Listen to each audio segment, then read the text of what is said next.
ফিরে আসলাম বিরতির পর। নজর রাখবো আবহাওয়ার দিকে। রাজ্যে জাঁকিয়ে পড়েছে শীত। সকাল থেকেও আমরা এই খবর দেখিয়েছিলাম, যেখানে বর্তমানে শীতের দাপট পরিলক্ষিত হচ্ছে। তারই সঙ্গে 24 ঘন্টার তাপমাত্রার পূর্বাভাস দেওয়া হয়েছে 26.5 ডিগ্রি, এবং সর্বনিম্ন তাপমাত্রা একইভাবে স্বাভাবিকের থেকে 4 ডিগ্রি কম রয়েছে গত এক সপ্তাহ ধরে। সেই জায়গায় দাঁড়িয়ে আজ এবং আগামী কালকের আবহাওয়া কেমন থাকবে জানবো বিস্তারিত। আমাদের প্রতিনিধি শতাব্দী দেবনাথ রয়েছে টেলিফোন লাইনে। শতাব্দী, আবহাওয়ার কি খবর? শীতের দাপট এখন কতটা রয়েছে রাজ্যে? একেবারেই দেখো, শীতের জমজমাটি ব্যাটিং জারি রয়েছে। বলা যায় মার্চ ডিসেম্বরে কিন্তু অনেকটাই শীতের আমেজ উপভোগ করছে রাজ্যবাসী। তবে সেক্ষেত্রে পরিসংখ্যান অনুযায়ী কিন্তু বলা যায় যে শনিবারের মরশুমের কিন্তু একেবারে শীতলতম দিন ছিল। তবে রবিবারও কিন্তু 1 ডিগ্রি নেমে গেছে পারদ। 24 ঘন্টাতে, অর্থাৎ গত 24 ঘন্টাতে সর্বনিম্ন তাপমাত্রা 10.5 ডিগ্রি সেলসিয়াস কিন্তু লক্ষ্য করা গেছে, এবং তা কিন্তু পরিলক্ষিত হয়েছে গন্ডাছড়াতে। তবে রাজ্যের সর্বত্র ঠান্ডার জোরালো দাপট জারি রয়েছে, এবং আবহাওয়া দপ্তর সূত্রেই কিন্তু খবর রয়েছে যে আগামী কয়েকদিনও একইভাবে তাপমাত্রা নামতে থাকবে। অর্থাৎ আপাতত শীতের এই স্পেল কিন্তু জারি থাকবে গোটা রাজ্য জুড়ে। তবে ভরা শীতে বেশ কিছু জেলায় কিন্তু কুয়াশার দাপট উঠবে তুঙ্গে, এমনটাই কিন্তু খবর রয়েছে।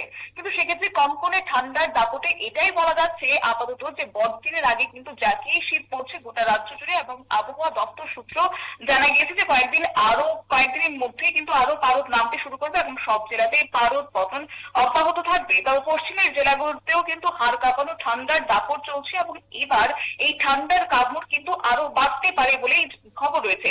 আর যেহেতু বাঙালি ক্যালেন্ডার অনুযায়ী কিন্তু বলা যায় কালকে থেকেই শুরু হচ্ছে বাঙালির পৌষ মাস, এবং সেই ক্ষেত্রে কিন্তু কনকনে ঠান্ডা আগরতলা সহ সংলগ্ন যে জেলাগুলি রয়েছে তাপমাত্রা 12 ডিগ্রি সেলসিয়াসের নিচে নেমে গিয়েছে রবিবার।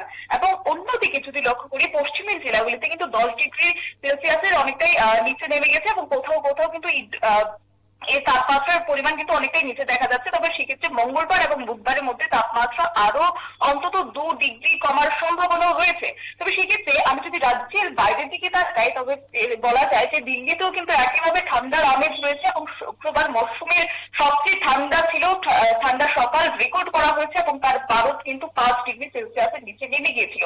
তবে ভারতের আবহাওয়া বিভাগ জানাচ্ছে, অর্থাৎ আইএমডি দপ্তর সূত্রে খবর রয়েছে যে রাজধানীর সরকারি মানমন্দির এবং সাবদার জঙ্গে কিন্তু সর্বনিম্ন তাপমাত্রা 4.9 ডিগ্রি সেলসিয়াসের নিচে নেমে গেছে, এবং শহরের অন্যান্য অঞ্চলগুলি যেমন লোধি রোড এবং আয়ান নগরে কিন্তু সর্বনিম্ন তাপমাত্রা অনেকটাই রেকর্ড করা হয়েছে 5 ডিগ্রি সেলসিয়াস।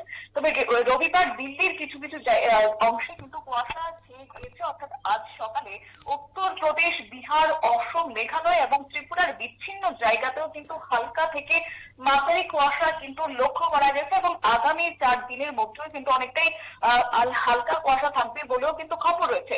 তবে সেক্ষেত্রে রাজ্যের ক্ষেত্রে কতটুকু প্রভাব পড়বে, রাজ্যের আগামী 24 ঘন্টাতে কি থাকবে বা কতটুকু পরিমাণ থাকবে তাপমাত্রা, সেক্ষেত্রে জানিয়ে রাখি আগামী 24 ঘন্টাতে সর্বোচ্চ তাপমাত্রা 24 থেকে 27 ডিগ্রি সেলসিয়াস থাকবে, যা স্বাভাবিক বা তার থেকে কম। এবং সর্বনিম্ন তাপমাত্রা থাকবে 11 থেকে 14 ডিগ্রি সেলসিয়াসের মধ্যে, তাও কিন্তু স্বাভাবিকের থেকে কিছুটা কম। তবে সতর্ক বার্তা বিশেষ করে থাকছে যে ত্রিপুরার পশ্চিম, খোয়াই, গোমতী এবং ধলাই জেলা এবং উত্তর জেলার এক দুই জায়গায় কিন্তু ঘন কুয়াশা পড়ার সম্ভাবনা রয়েছে। আর দেখো সুপ্রীতি, যেহেতু এতটা পরিমাণ পারদ নামতে শুরু করছে, সেক্ষেত্রে কিন্তু চিকিৎসকরাও পরামর্শ দিচ্ছেন যে ঠান্ডার প্রাদুর্ভাবে কিন্তু অনেকটাই বৃদ্ধি পেয়েছে, এবং সেই সাথে অজানা ভাইরাসের প্রকোপও কিন্তু অনেকটাই রয়েছে। আর এই ঠান্ডার দাপটে যেন একটা বলা যায় যে ঘরে ঘরে কিন্তু সর্দি কাশি লেগে রয়েছে, এবং সর্দি কাশি পরিলক্ষিত হচ্ছে। তাই একদমই। অনেক অনেক ধন্যবাদ আপাতত তোমাকে, শতাব্দী। কথা বলছিলাম আমাদের প্রতিনিধি শতাব্দী দেবনাথের সঙ্গে। তবে আবহাওয়ার যে পূর্বাভাস, সেখানে দেখা যাচ্ছে যে আগামী দিনে ঠান্ডা আর যে প্রবণতা তা আরো বাড়তে পারে। তার সঙ্গে ঘন কুয়াশা জারি থাকবে গোটা রাজ্যে বলে আবহাওয়াবিদরা জানাচ্ছেন। একটা বিরতির পর ফিরে আসছি, সঙ্গে থাকুন।